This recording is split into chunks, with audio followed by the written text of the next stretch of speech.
ઉપનિષદમાં શ્વેતકેતુની એક કથા આવે છે. છાંદોગ્ય ઉપનિષદની આ વાત છે.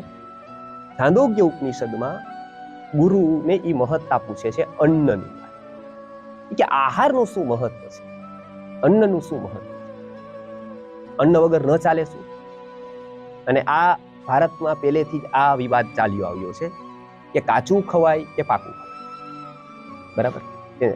વિજ્ઞાનની અત્યારે થિયરી નવી આવી કે દૂધ પીવાય કે ન પીવાય, આ ખવાય કે આ ન ખવાય. આ કદાચ ભારતે જ આ ઉપર પેલા ઇંગિત કર્યું. પેલા તો જે આવે એ ખાતા હતા, અને અત્યારે તો તમે જોવો તો સૌથી મોટા મેગેઝિન ભરીને આવે છે, અને દરરોજ એક લેખક નવા નીકળે છે. એ કહે છે કે તમારા માટે આ ઝેર છે ને આમ આ હોય તો, એટલે આપણે એ વાંચીને છોડી દઈએ છીએ કેટલીક વસ્તુ અપનાવી કે આ અનાદિ.